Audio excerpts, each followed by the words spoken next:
बड़ी खबर आपको बता रहे हैं जो पंजाब से आ रही है। पंजाब विजिलेंस ब्यूरो ने आम आदमी पार्टी के विधायक अमित रतन को गिरफ्तार किया है। अमित रतन बठिंडा देहात से आम आदमी पार्टी के विधायक हैं। आपको बता दें कि विधायक का पीए बठिंडा में 4 लाख रुपए की रिश्वत लेते हुए पकड़ा गया था। इसी मामले में आम आदमी पार्टी के विधायक अमित रतन को गिरफ्तार किया गया है। तो पंजाब विजिलेंस ब्यूरो का ये बड़ा एक्शन यहां पर देखने को मिला है। बठिंडा देहात से विधायक आम आदमी पार्टी के विधायक अमित रतन को गिरफ्तार किया गया है।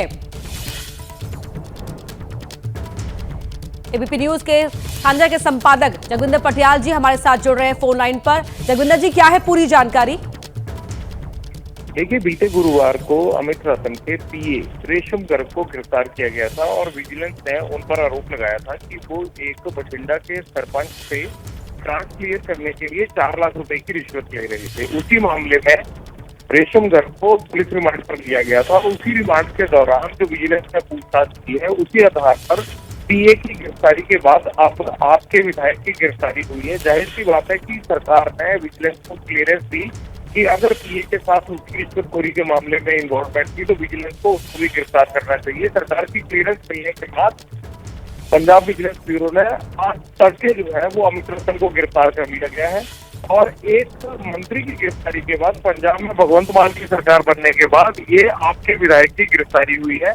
और पंजाब को ये क्लियर मैसेज दिया जा रहा है आम आदमी पार्टी की तरफ से कि अगर रिश्वत करेंगे तो चाहे उनके मंत्री हो, संतरी हो, एमएलए हो, उनको बख्शा नहीं जाएगा। इसी के तहत जो है ये आम आदमी पार्टी के विधायक की गिरफ्तारी हुई है।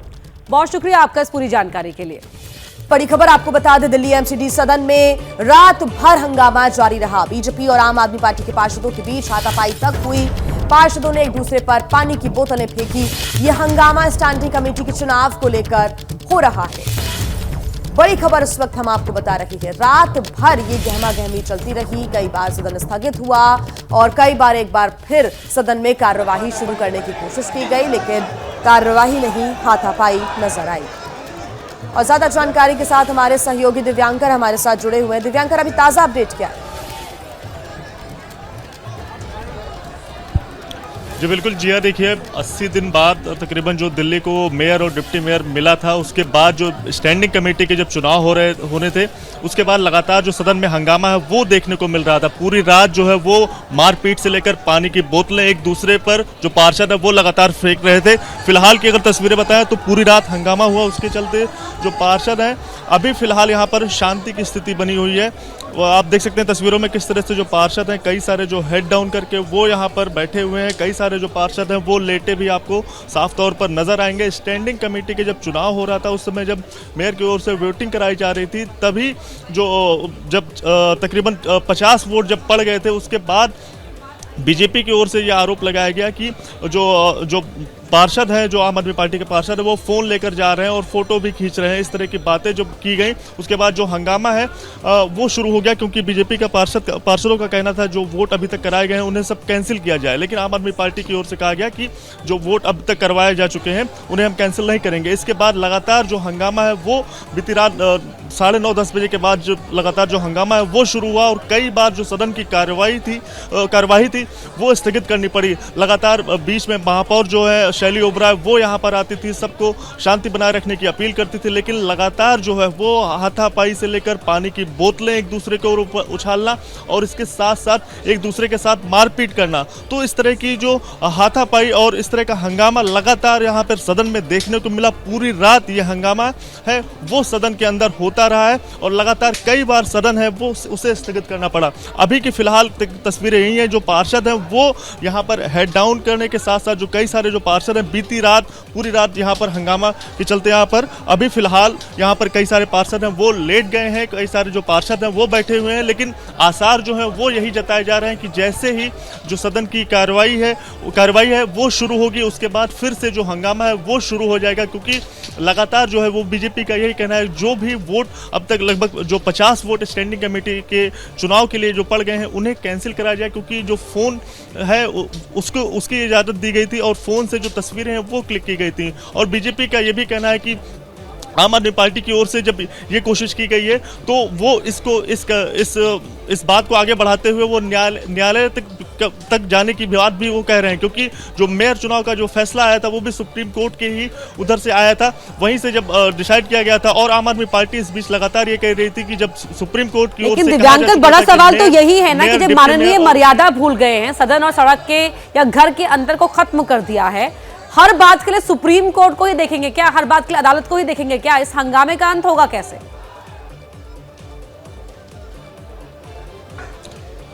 जी, हंगामे का अंत तभी होना है पड़ना जब स्टैंडिंग कमेटी के चुनाव हो जाए। लेकिन स्टैंडिंग कमेटी पर जो बात है वो दोनों ही पार्षद, जो चाहे आम आदमी पार्टी के हों चाहे वो बीजेपी के हों, वो राजी नहीं हो रहे हैं। आम आदमी पार्टी की ओर से जब तक जो 50 वोट लगभग स्टैंडिंग कमेटी के जो कराए जा चुके हैं उन्हें कैंसिल करने की बात नहीं हो रही। बीजेपी लगातार ये आरोप लगा रही है कि जब इसके चुनाव हो रहे थे तो आम आदमी पार्टी के जो पार्षद है वो अपने फोन लेकर गए, उन्होंने इसकी तस्वीरें भी खींची और पूरा हंगामा जो है वो इसी बात पर अड़ा हुआ है। तो कोई भी पार्षद वो जो है वो झुकने को तैयार नहीं है, कोई भी बात जो है वो समझने को तैयार नहीं है। दोनों ही पार्षदों के बीच लगातार इसी मुद्दे को लेकर, इसी बात को लेकर लगातार बहस होती है, हंगामा होता है, मारपीट होती है और पानी की बोतलें भी एक दूसरे के ऊपर उछाली जाती हैं, जिसके चलते कई बार सदन को दिव्यांकर आप नजर बना के रखिएगा। कल यानी 24 फरवरी को रूस और यूक्रेन युद्ध का 1 साल हो जाएगा। 1 साल से यूक्रेन की धरती बम, गोले और बारूद से धधक रही है। युद्ध कब खत्म होगा कोई नहीं जानता, लेकिन अचानक रूस और यूक्रेन के बीच छिड़ी जंग के विश्व युद्ध में बदलने की आहट सुनाई देने लगी है। यूक्रेन के राष्ट्रपति जेलेंस्की के एक बयान के बाद से पूरे विश्व में ये चर्चा अब तेज हो गई है। जेलेंस्की ने कहा है कि अगर युद्ध में चीन ने रूस से हाथ मिलाया तो विश्व युद्ध के हालात बन जाएंगे। तो क्या विश्व युद्ध का रिमोट चीन के राष्ट्रपति शी जिनपिंग के हाथ में है, और अगर हां तो क्यों और कैसे? देखिए हमारी इस एक्सक्लूसिव रिपोर्ट में। हमारे लिए ये जरूरी है कि चीन इस युद्ध में रूस का साथ न दे। हम तो ये चाहते हैं कि चीन हमारे साथ रहे।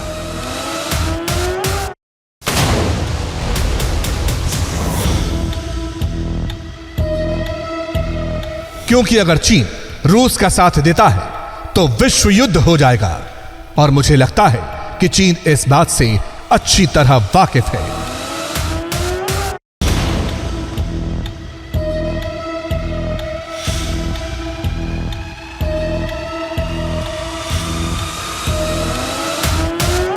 क्या होगा अगर रूस और यूक्रेन के बीच छिड़ी इस जंग में जिनपिंग की एंट्री हो जाएगी?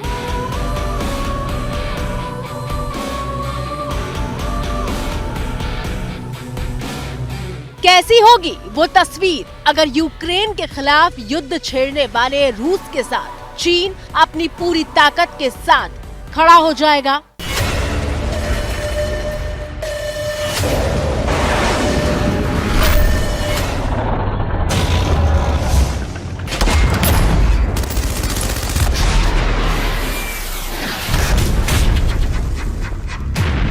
क्या चीन और रूस का याराना दुनिया को विश्व युद्ध की तरफ धकेल सकता है?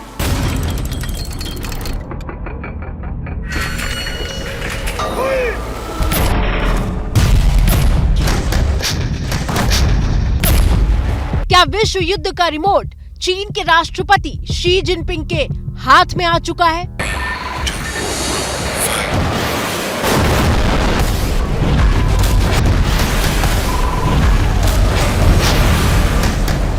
माथे पर चिंता की लकीरें खींचने वाले ये वो सवाल हैं जिनका जवाब फिलहाल तो किसी के पास नहीं है, लेकिन विश्व के नक्शे पर जैसी राजनीतिक हलचल हो रही है वो इशारा कर रही है कि कुछ बड़ा होने वाला है।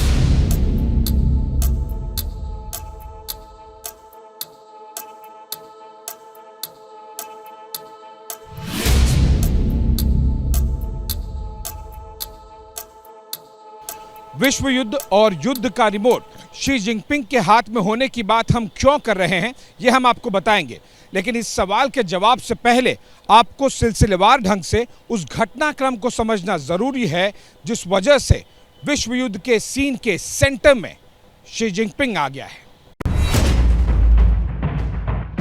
पहला घटनाक्रम, सबसे पहली और ताजा हलचल की मिसाल है टीवी स्क्रीन पर मौजूद ये तस्वीर, जब अमेरिका के राष्ट्रपति जो बाइडेन बिना किसी को कानो कान खबर हुए अचानक यूक्रेन की राजधानी कीव पहुंच गए थे।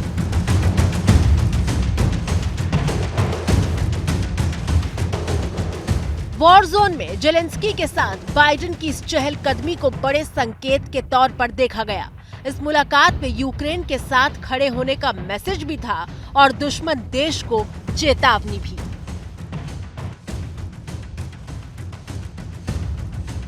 बाइडेन का दौरा बेहद खुफिया था, इतना खुफिया कि दौरे के लिए अमेरिकी राष्ट्रपति के आधिकारिक विशेष प्लेन एयरफोर्स 1 के बजाय वायुसेना के बोइंग विमान C-32 को चुना गया था।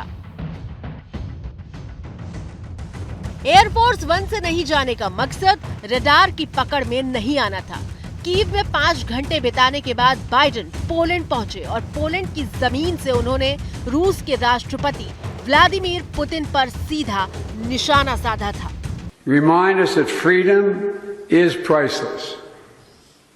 It's worth fighting for as long as it takes, and that's how long we're going to be with you, Mr. President, for as long as it takes.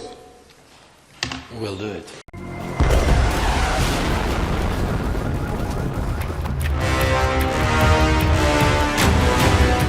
अब बारी है दूसरे घटनाक्रम की। दिन मंगलवार, यानी बाइडेन के दौरे के अगले दिन मंगलवार को पुतिन भाषण देने सामने आए और यूक्रेन युद्ध के लिए पश्चिमी देशों को जिम्मेदार ठहराते हुए रूस को पीड़ित देश के तौर पर पेश किया और इसके साथ ही रूस ने अमेरिका के साथ अहम परमाणु हथियार समझौते को रद्द करने का ऐलान किया। अमेरिका ने दुनिया भर में सैन्य अड्डे बना रखे हैं। हमारी लड़ाई पश्चिम की ताकत के खिलाफ है। हमारी यूक्रेन के लोगों से कोई लड़ाई नहीं है। कीव में जो सत्ता है उस पर पश्चिमी देशों का असर है। हम खून खराबा नहीं चाहते, लेकिन मेरे लिए देश की सुरक्षा अहम है और हम इसके लिए पूरी तरह से तैयार हैं। तीसरा घटनाक्रम। विश्व युद्ध की आहट में तीसरे घटनाक्रम के तौर पर अमेरिकी विदेश मंत्री एंटनी ब्लिंकन के उस बयान का जिक्र हो रहा है जिसमें उन्होंने दावा किया है यूक्रेन से जंग लड़ रहे रूस को चीन हथियार के साथ साथ गोला बारूद देने पर भी विचार कर रहा है। चीन और रूस के साथ आने की संभावना को देखते हुए अमेरिका ने चीन को चेतावनी दी है कि अगर ऐसा होता है तो चीन को गंभीर नतीजे भुगतने होंगे। गंभीर नतीजों का दायरा बहुत बड़ा है, लेकिन सबसे पहले जो हो सकता है वो ये कि अगर चीन रूस को किसी तरह की मदद पहुंचाने की कोशिश करेगा तो अमेरिका ताइवान मामले में हस्तक्षेप को बढ़ा देगा।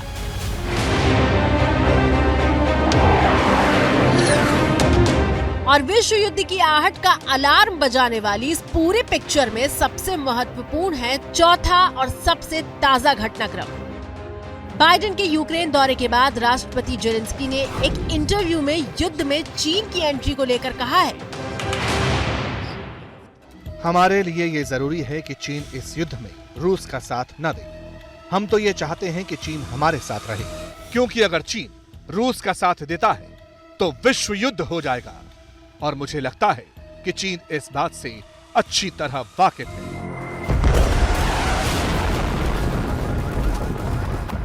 रूस और यूक्रेन की जंग के बीच चीन के राष्ट्रपति शी जिनपिंग का नाम यूं ही नहीं गूंज रहा है। कहा जा रहा है कि शी जिनपिंग जल्द ही रूस का दौरा करने वाले हैं।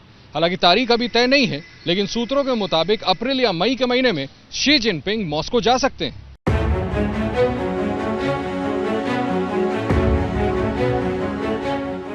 रिपोर्ट्स के मुताबिक इस दौरान रूस दूसरे विश्व युद्ध में जर्मनी के ऊपर मिली जीत का जश्न मना रहा होगा और माना जा रहा है कि जश्न के जरिए वो पश्चिमी देशों को संदेश देगा और इस मौके पर जिनपिंग की मौजूदगी के भी अलग मायने होंगे।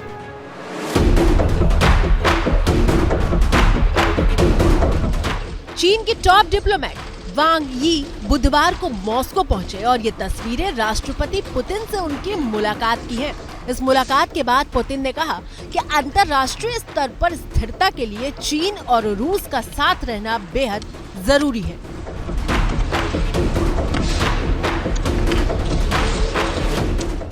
हालांकि चीन ने रूस की मदद के तमाम आरोपों को खारिज कर दिया है, लेकिन जरा सोचिए, अगर वाकई चीन ने रूस का साथ दिया और दो देशों के इस युद्ध में तीसरे देश की एंट्री हुई तो हालात कितने खतरनाक हो सकते हैं। अभी तो दुनिया दो मुल्कों के बीच छिड़ी जंग में मिले घाव को ही बर्दाश्त नहीं कर पा रही है।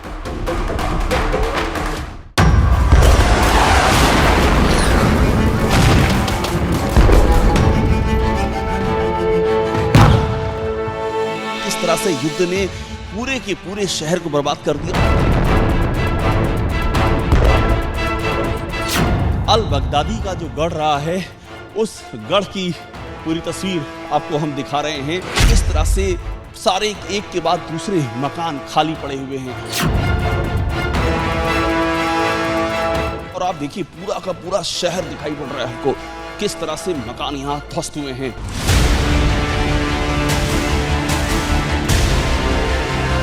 ये तस्वीर इधर की देखिए, यहाँ पर किस तरह से चीजें, इमारतें ध्वस्त हुई हैं। अल बगदादी के इस गढ़ में पूरा परिवार उसका यहीं पर रहता था।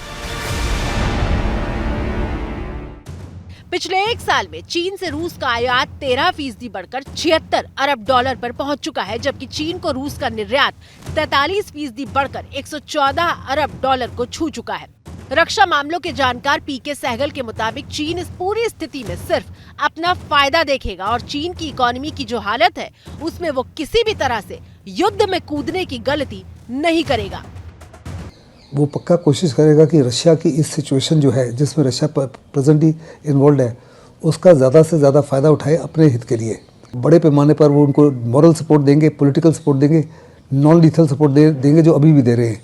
लेकिन इसके अलावा मुझे नहीं लगता चाइना जो है उनको वेपन्स देगा, क्योंकि अगर वेपन्स देता है और असला देता है तो चाइना के ऊपर बड़े ज़बरदस्त गंभीर परिणाम हो सकते हैं। और चाइना साफ तौर पर जानता है इस समय पेंडेमिक की वजह से और यूक्रेन की सप्लाई चेन की डिस्ट्रप्शन की वजह से सारी दुनिया की इकोनॉमी काफ़ी गिरी हुई है, चाइना की खुद की इकोनॉमी गिरी हुई है। ऐसे में चाइना किसी भी हालत में वेस्टर्न वर्ल्ड को मौका नहीं देगा उनके ऊपर सैंक्शन लगाने के लिए, जिससे चाइना जो है और मुसीबत में आ सके। और ठीक ऐसा ही हो रहा है। रूस की सरकार को साल भर की आधी कमाई तेल और गैस बेचने से होती है। पश्चिमी देशों को तेल और गैस का निर्यात कम हो गया, लेकिन रूस इस कमी का एक बड़ा हिस्सा एशियाई देशों को अपना निर्यात बढ़ाकर पूरा कर रहा है। जबकि रूस ने 2021 की तुलना में 2022 में चीन को 2 गुने से ज्यादा पेट्रोलियम गैस का निर्यात किया है। एमसीडी में स्टैंडिंग कमेटी के 6 सदस्यों के चुनाव को लेकर विवाद जारी। कल से जारी हंगामा आज भी जारी। सुबह हुई पार्षदों में हाथापाई। स्टैंडिंग कमेटी के मेंबर्स के चुनाव के दौरान मोबाइल के इस्तेमाल पर बीजेपी पार्षदों ने उठाए सवाल। कहा बूथ के अंदर फोटो लेना सीक्रेट वोटिंग का उल्लंघन। एमसीडी के मेयर शैली ओबरॉय ने बीजेपी पार्षदों से सदन की मर्यादा बनाए रखने की अपील की। कहा मोबाइल पर प्रतिबंध नहीं लगा सकते। एमसीडी सदन में स्टैंडिंग कमेटी सदस्यों के चुनाव के दौरान आम आदमी पार्टी पर बीजेपी पार्षदों के बीच हाथापाई। एक दूसरे पर फेंकी पानी की बोतलें। दिल्ली मेयर चुनाव में आम आदमी पार्टी की शैली ओबरॉय ने जीत हासिल की। बीजेपी की रेखा गुप्ता को मात दी। शैली ओबरॉय ने बीजेपी की रेखा गुप्ता को 34 वोट से हराया। एमसीडी पर पिछले 15 सालों से काबिज बीजेपी को आम आदमी पार्टी ने बेदखल किया। मेयर शैली ओबरॉय ने जीत के बाद सुप्रीम कोर्ट को शुक्रिया करते हुए कहा उनकी वजह से ही सही तरीके से हो पाया है चुनाव। एमसीडी में जीत पर अरविंद केजरीवाल का बीजेपी पर करारा वार। कहा गुंडे हार गए, जनता जीत गई। आम आदमी पार्टी सांसद संजय सिंह ने कहा बीजेपी का ऑपरेशन लोटस दिल्ली में फेल हुआ। शैली ओबरॉय को दी बधाई। जीत हासिल करने के बाद बोली मेयर शैली ओबरॉय। कहा तुरंत नगर निगम का काम शुरू करेंगे। 3 महीने के अंदर कूड़े के पहाड़ का सर्वे। बीजेपी की मेयर प्रत्याशी रेखा गुप्ता ने हार के बाद कहा हम अब एमसीडी में विपक्ष की भूमिका निभाएंगे। एमसीडी में डिप्टी मेयर की कुर्सी पर भी आम आदमी पार्टी का कब्जा। मोहम्मद आले इकबाल बने दिल्ली के डिप्टी मेयर। जीत के बाद बोले डिप्टी मेयर मोहम्मद आले इकबाल। कहा बीजेपी ने बहुत कोशिश की लेकिन जनता की जीत हुई है। एबीपी न्यूज से बात करते हुए डिप्टी मेयर मोहम्मद आले इकबाल ने गिनाई प्राथमिकताएं। कहा दिल्ली को बनाएंगे साफ सुथरा। पीएम मोदी बजट के बाद 12 वेबिनार को करेंगे संबोधित। आज सुबह 10 बजे होगा प्रधानमंत्री का संबोधन। कल यानी 24 फरवरी को नमो किसान सम्मान दिवस मनाएगी बीजेपी। देश के सभी जिलों में किया जाएगा किसान सम्मेलन। ओम बिरला आज गैंगटॉक में सीपीए के सम्मेलन का उद्घाटन करेंगे। सिक्किम के मुख्यमंत्री और राज्यपाल भी होंगे शामिल। विश्वभूषण हरिचंदन आज लेंगे छत्तीसगढ़ के राज्यपाल पद की शपथ। छत्तीसगढ़ हाईकोर्ट के मुख्य जज अरूप गोस्वामी दिलाएंगे शपथ। बिहार में बिजली दरों में बढ़ोतरी के खिलाफ आज विपक्ष करेगा प्रदर्शन। चिराग पासवान की पार्टी नीतीश सरकार के खिलाफ करेगी प्रदर्शन। रायपुर में कांग्रेस अधिवेशन की तैयारियां जोरों पर। आज रायपुर पहुंचेंगे कांग्रेस अध्यक्ष खड़गे। कल से शुरू होगा अधिवेशन। विधानसभा चुनावों को ध्यान में रखते हुए केंद्रीय गृह मंत्री अमित शाह का आज कर्नाटक दौरा। विजय संकल्प यात्रा को करेंगे संबोधित। पश्चिम बंगाल में गोरखालैंड की मांग फिर हुई तेज। अलग गोरखालैंड की मांग पर आज दार्जिलिंग में 24 घंटे का बंद बुलाया गया। यूपी सरकार का अब तक का सबसे बड़ा बजट पेश। करीब 7 लाख करोड़ के बजट में इंफ्रास्ट्रक्चर, किसानों और महिलाओं पर जोर। बजट को लेकर यूपी के सीएम योगी आदित्यनाथ ने कहा, यूपी को 1000 अरब डॉलर की अर्थव्यवस्था बनाने के लिए नींव का पत्थर। अखिलेश यादव ने पूछा, मुख्यमंत्री जी बताएं 1 ट्रिलियन के लिए क्या ग्रोथ रेट चाहिए और आज क्या ग्रोथ रेट है। यूपी बजट सत्र आज भी जारी रहेगा। राज्यपाल के अभिभाषण पर अखिलेश यादव दोपहर 2 बजे सदन को संबोधित करेंगे। आज भी हंगामे के आसार। नए अवतार में नजर आए बिहार के पर्यावरण मंत्री तेज प्रताप यादव। साइकिल चलाते हुए मंत्रालय भवन तक पहुंचे। तेज प्रताप यादव ने साइकिल की सवारी कर कहा, सपने में मुलायम सिंह यादव आए, पर्यावरण बचाने की सलाह दी। जेपी नड्डा ने किया पीएम मोदी पर लिखी किताब का विमोचन। कहा, मोदी के देश की कमान संभालने के बाद दुनिया भर में भारत की छवि बदली है।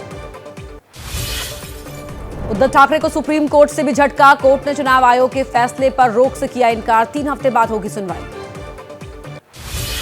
एनसीपी अध्यक्ष शरद पवार ने चुनाव आयोग के फैसले को गलत बताया। बोले, शिवसेना को बाला साहेब ने बनाया था, चुनाव आयोग ने कैसे किसी और को सौंप दिया।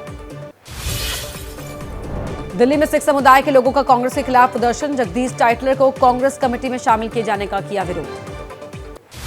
उद्धव ठाकरे और एकनाथ शिंदे विवाद से जुड़े मामलों पर सुप्रीम कोर्ट में आज भी जारी रहेगी सुनवाई। उद्धव कैंप के वकील आज अपनी बहस पूरी कर सकते हैं।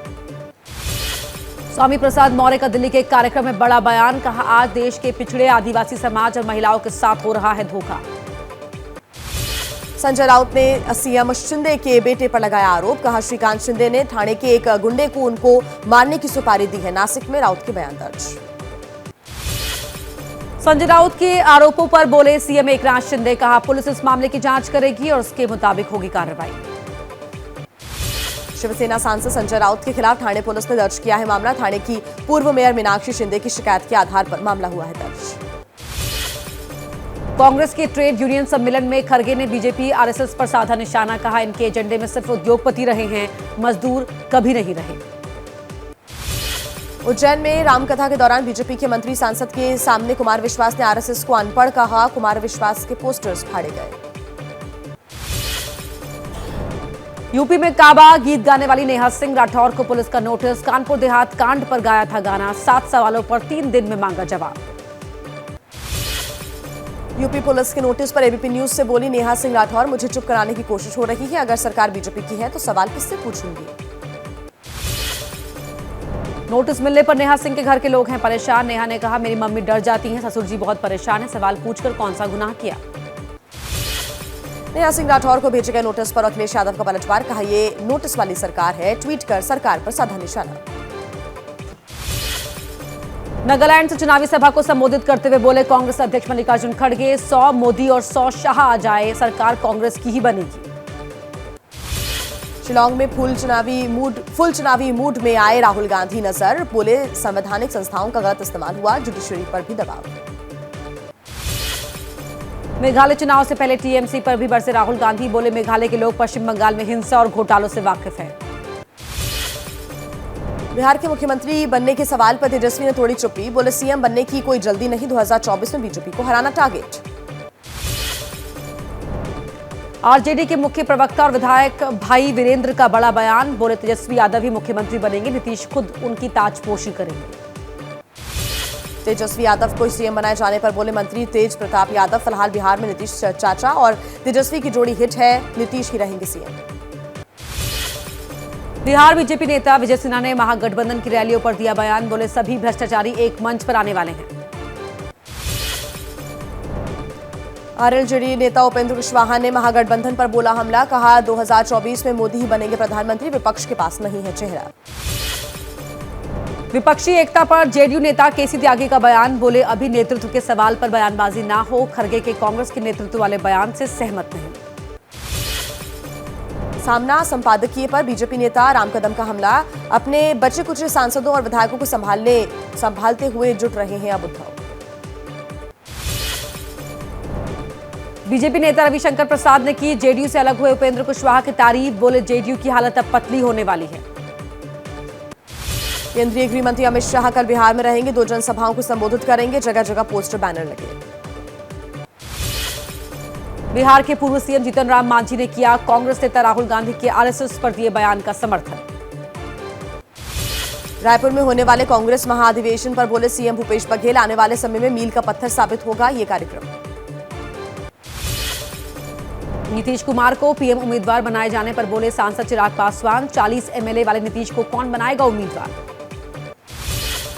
जुनैद और नासिर की हत्या के मामले में राजस्थान पुलिस ने मोनू मानेसर को दी क्लीन चिट। मोनू मानेसर की जगह भिवानी के मोनू राणा का नाम है।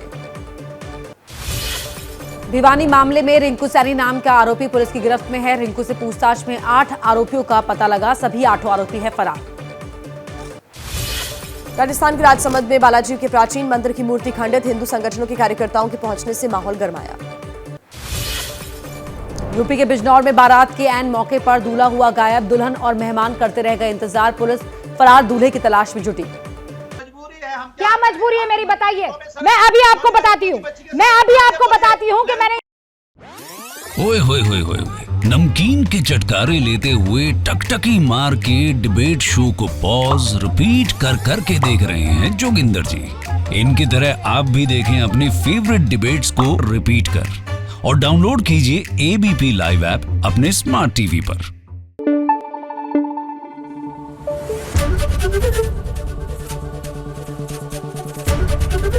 एबीपी न्यूज आपको रखे आगे।